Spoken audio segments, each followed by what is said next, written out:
Alors, un frère voulait partager son histoire avec nous.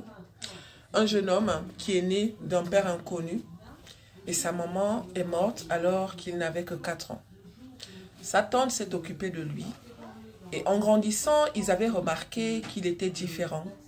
Il était efféminé parce qu'il jouait beaucoup avec les poupées, les robes, voilà.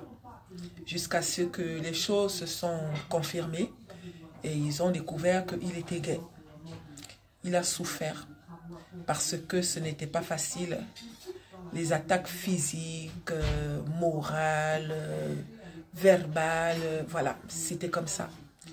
Depuis l'enfance, à côté de ça, les enfants de sa tante aussi ne lui faisaient la misère en fait.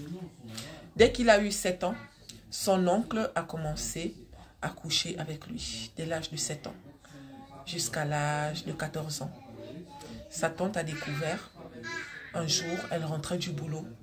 Elle a trouvé qu'il était en train de pleurer. Et pendant qu'il pleurait, la tante lui demande « Pourquoi tu pleures ?»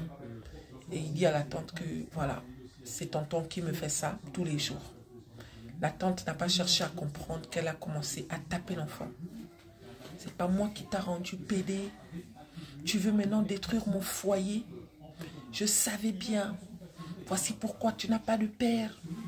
C'est toi qui as tué ta mère. » Elle l'a tapé à un point haut. Le petit dit, elle m'avait tellement tapé que pendant que je pleurais, je n'avais même plus de voix. Je ne bougeais même plus. Je ne ressentais même plus la douleur, tellement elle m'avait tapé. Quand son mari est arrivé, elle m'avait enfermée dans la chambre. Quand son mari est arrivé, elle n'a même pas dit un mot à son mari.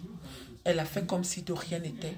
Et à chaque fois qu'elle pouvait, elle me tapait et elle me répétait que tu es un enfant maudit, tu es un enfant de la malchance, je n'aurais pas dû te prendre, c'est toi qui aurais dû mourir à la place de ta mère, c'est toi qui as tué ta mère comme ça, tu as tué ta mère, maintenant tu veux me tuer.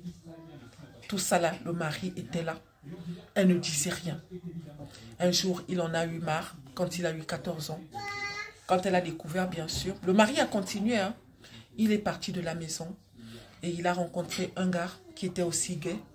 Grâce à ce gars, et ses parents, ce frère aujourd'hui vit en Angleterre. Voilà, il avait besoin de partager ça avec nous. Et étant en Angleterre, il a appris que sa tante savait aussi que ce monsieur qui couchait avec lui, couchait aussi avec ses enfants. Elle le savait, hein, mais elle a toujours gardé le secret. C'est les enfants qui ont contacté le frère après pour demander pardon. Aujourd'hui, la tante est presque folle, hein, et le monsieur, il vit avec une autre femme. C'est ça les réalités de certaines familles.